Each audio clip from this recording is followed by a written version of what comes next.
Well, you can tell everybody. Yeah, you can tell everybody. Go ahead and tell everybody. I'm the man, I'm the man, I'm the man. Yes, I am, yes, I am, yes, I am. I'm the man, I'm the man, I'm the man. Talk to me, talk to me, talk to me, young king. Hey, welcome to another episode of Real Talk, Young King. Yes, sir. Real Talk, Young King. This is Coach D, for sure. But let me say something, guys. It's something that's been on my heart. Something here recently happened. But it wasn't the first time that it happened. And that's what troubles me even the more. Matter of fact, this was the 290th time that this has happened in America. This is the 18th time that it's happened in America this year.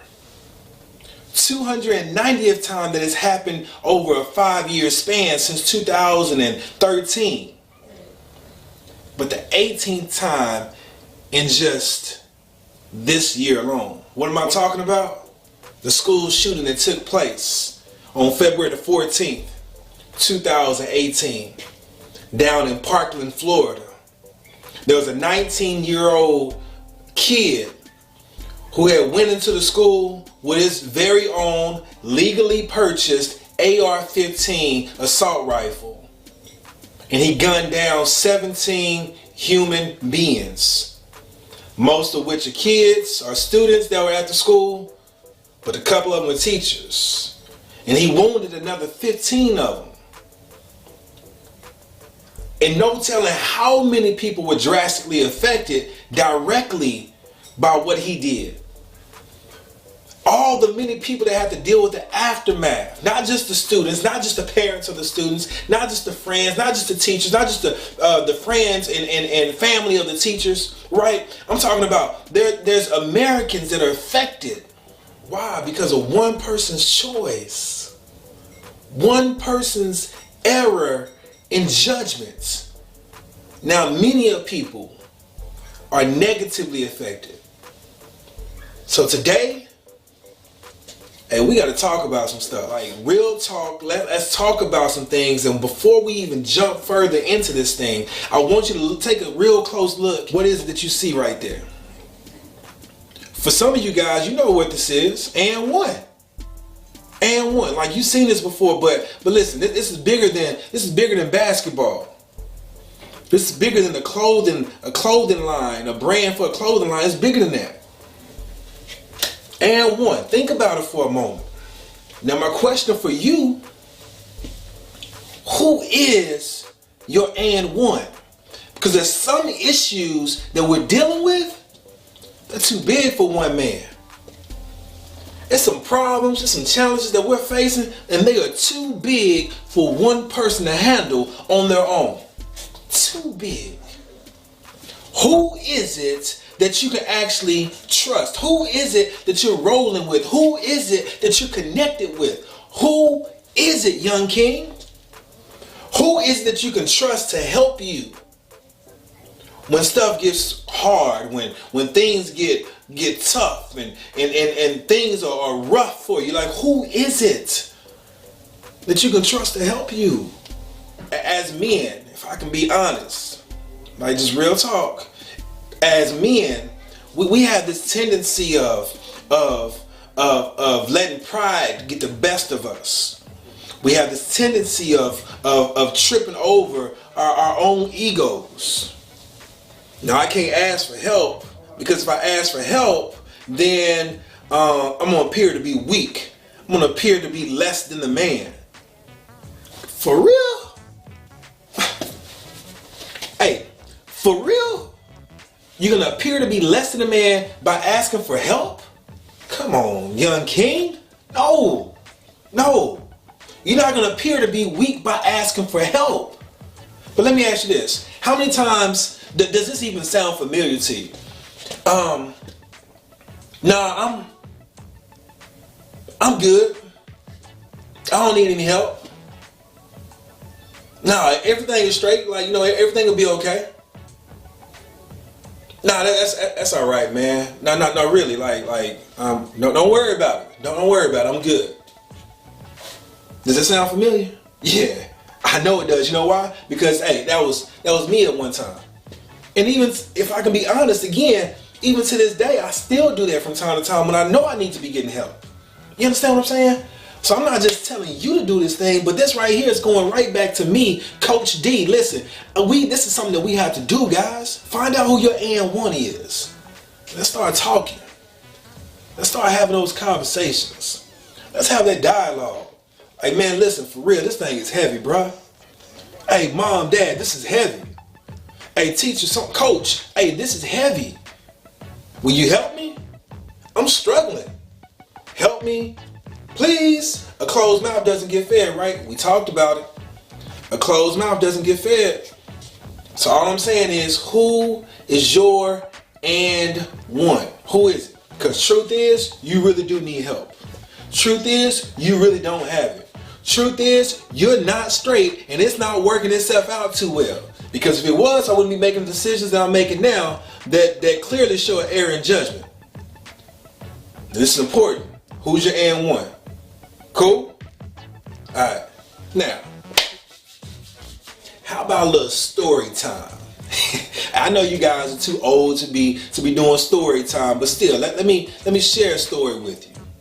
So this story is about a boy that I knew, and he grew up where both his parents, they never divorced, but they were split and they had their own relationships. Dad had his girlfriend, mom had her boyfriend, so on and so forth.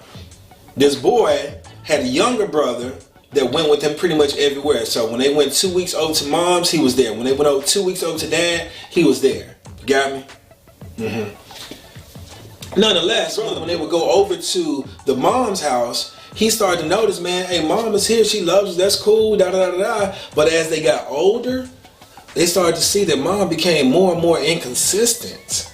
Like when it was time to go spend the 2 weeks with mom, she was nowhere to be found. And he later found out the reason why. That's because she got caught up on some drugs.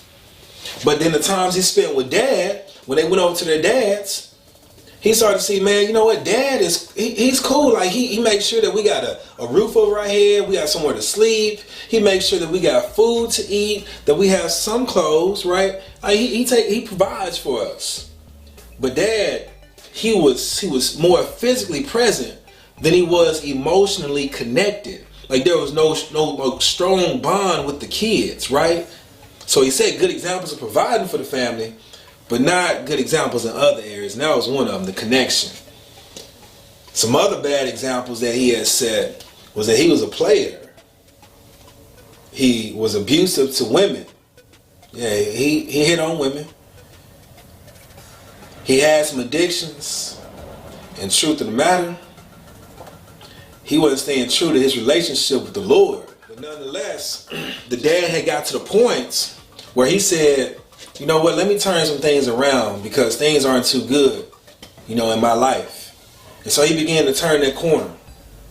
And it was during the middle school years of the boy that the dad he made this decision to turn the corner, right?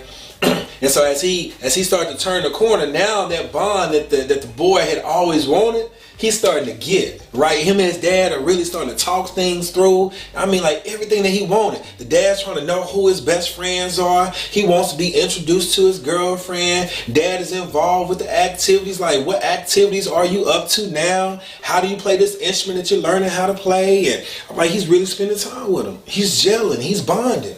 But then by the time that boy got to his freshman year in high school, that bond, it blew up. And when I say blew up, I mean it was completely destroyed. It was stripped from him. This boy witnessed his dad die in his arms as a result of being killed by the girlfriend that he was with at the time. And to top it off, within just a couple of months, that same boy who just lost his father ended up being on the verge of losing his mom. Because his mom, during the time she was out there, you know, being caught up on drugs, she ended up contracting this disease that had her pretty much fighting for her life. The doctors had said it was so bad, go ahead and kiss your mama goodbye in so many words. They didn't expect her to live. So when you talk about some heavy stuff, when you talk about things that are too big for you to carry, hey, this boy, he definitely was in that position. It was too big for him to handle by himself. And I ain't gonna lie to you guys, it really was too heavy for me to handle by myself. I'm talking about 21 years ago, these things happened to me, Coach D. Too heavy for one person to handle by himself or even herself. But I tried. People were asking me after my dad had died and things were going on with my mom, hey, you okay? Yeah, I'm straight, man. I'm good. No, everything will be all right. Don't worry about it. And in my mind, I was crazy enough to start thinking, well, people, they're not even trying to figure out what's going on with me. Like, the people that do ask me what's going on, I'm thinking in my mind, they don't understand. They can't possibly begin to understand where I'm coming from. And that couldn't be farther from the truth. Yes, it probably wasn't the exact same thing that I went through, but they too had some struggles growing up as a teenager. They had some stress, challenges, obstacles, all these negative things, right? They had that also. So it wasn't fair to them for me to sit up there and say, you know what, you'll never understand me. I want you to stay with me. Because what I wasn't realizing that I was doing was I was pushing away my and1. I was pushing away my and1. My fan base, my support system. I was pushing away my biggest supporters, guys. I kept saying, man, I'm good. I got this. When truth be told, I wasn't good. I didn't have it. It had me. About that time before one of three things were going to happen. First thing, man, it's very likely if I keep this thing pent up on the inside of me and it builds and it builds and it builds and it builds, eventually it gets to the point where something's going to have to happen. It's going to be too full. And that first thing that happens is you can implode. Implode. Are you hearing me? That means I self-destruct. That means I have the anxiety attacks. I have the mental breakdowns. I have the depressive moments. I have even these suicidal thoughts maybe. I have this way of thinking where, man, I just don't care. Like, I just shut down. Like, I become just apathetic. Like, I really don't care. I don't care if I get in trouble. I don't care if I die at an early age. I don't care if me not buckling my seatbelt and me racing down the street and drunk. I don't care if I end up losing my life in that situation. I don't care. I don't care if I get a STD because I'm out there having sex with this person, that person, everybody else. I don't care. Those are examples of imploding, guys. So that's one of the things that can happen when I allow that to continue to build, and never have an outlet for it, never get help for it, never find a solution to those problems. That's one thing that can happen. The second thing that can happen is I can explode. I can explode. Hear what I'm saying? Now I'm harming other people. I'm taking it beyond just me, but now I'm harming other people. Whether it's my parents, maybe I'm talking to them all kind of ways. I'm cussing them out. Like, listen, I'm harming other people. Whether it's my girlfriend, I start abusing her. Listen, I harm other people. I'm over here beating up on my brother and my sister because I'm mad at what my parents are doing to me. I'm beating up on my little kid like I'm up because I'm taking my frustration out on them. You explode. And maybe it's not physically where you hurt somebody, but it's verbally, with my words, psychologically, mentally. I'm beating them up, emotionally. I'm talking down to them. You hear what I'm saying? This real talk, young king, real talk. I want you to catch this. So either I implode, or I explode, or I do both. Hence what happened on February the 14th, 2018 down in Parkland, Florida, when that 19-year-old who had the AR-15 assault rifle killed 17 people. He imploded and he exploded. He did both. Or you hear what I'm saying? He did both, guys. But he had some issues, like clearly he had some issues. And when you dig just a little bit deeper, you find out one of those main issues, guess what? He had lost his mom. Just 3 months ago, November 1st, he lost his mom to pneumonia. She checked in to the doctor or into the hospital with having the flu. And she ended up dying with pneumonia. And prior to that, about 13 years ago or so, he ended up losing his dad.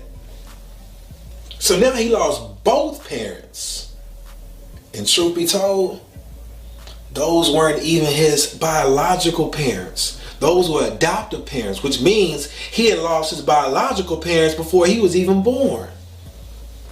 Talk about some hardships, come on. You thinking what you going through right now, some stress? Yeah, it may be. But I promise you, that was heavy for him. And now he's being picked on in his high school years. He's being called names, bullied, whatever. Those are issues, guys. And if you don't deal with your issues now, your issues are going to deal with you later. Real talk. So all I'm saying is, who is your and one? Who is that? Who is your and one? Are you hearing me? Find them. They're there. I promise you, they're there.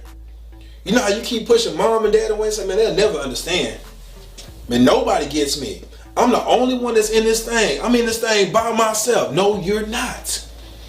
And if you feel that way, it's probably because you made a choice to be in that situation by yourself. But this is the problem. This is what I found is that when we get to that place where we're like, man, don't nobody understand. We feel like we're in it by ourselves. Now those other people seem like they are our enemies. When truth be told, they're our biggest fans. The very ones we're pushing away. These are the ones that are not just capable of helping us, but they're willing to help us. A closed mouth doesn't get fed. Open your mouth, man. Identify who your and one is. Who's your and one? And let's start talking. Let's get some help. Let's start venting. Get this stuff up out of us. Because I'll be honest with you. If it wasn't for my junior year, when the person who has helped me the most in my life had came into my life, I wouldn't be standing before you now, guys. But it was my junior year in high school, after all that craziness happened on top of some other stuff, that this special person came into my life, man. I call her my wife today, but back then she was my girlfriend, right? She came into my world. And I had an opportunity to be at her house one particular night, sitting on the couch, and we just talking, we're playing it out of the blue. Things just start pouring out. I broke down, man. Emotionally, I'm pouring out my feelings. I'm pouring out the resentment that I had in my heart. I'm pouring out the unforgiveness, the anger, the frustration, the confusion. I'm pouring all this out, and my girl don't even know where it's coming from. But listen, she was my and one. She was my and one. She still is my and one. It can't just be you. There has to be an and one. And I'm saying, for real, man, pour yourself out, like open up, be vulnerable. You got to be man enough to be vulnerable. You got to be strong enough to say, I need help, and get that help. Don't end up being one of those people that, man, I'm so over the edge right now, I'm about to go harm some people. And you thinking that it can't be you that can turn around and be another school shooter. You like, nah, Coach D, for real, you got the wrong person on this one. Like, I was with you up until this point, but man, you done lost me. Like, I'll never be that one to shoot somebody. Listen, they call it snapping for a reason.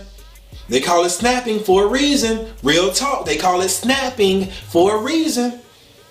One day, all it takes is one little thing. I'm so, got all this pent up, so much so, it's at capacity. The very next thing that happens is going to cause me to lose my mind. And you snap. All of a sudden, you snap. Are you hear what I'm saying? Emotionally, you snap. Like there's no connection anymore. So I don't care about the next person. I'll kill everybody, right? Logically, you snap. Man, I'm not thinking things through anymore. Nothing makes sense to me anymore. And you do the very thing that you never imagined yourself to do. I'm saying, don't be that one. This can be prevented. That could have been prevented. All these other 290 shootings since 2013 could have and should have been prevented. All I'm telling you right now, there's some things that you are holding on to that you need to find your and one and begin to let go of. Help them help you. I hope you caught that. Help them help you. Real talk. I can't say this enough. Cannot say this enough.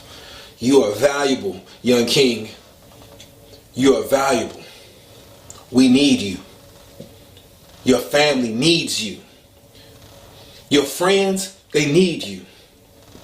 Your classmates, your teammates, they need you. Your community, our society needs you. So don't stop. Whatever you do, don't stop imagining. Don't stop moving. And don't you quit. Keep walking. And you will win. Young king, you will win. Find your and one.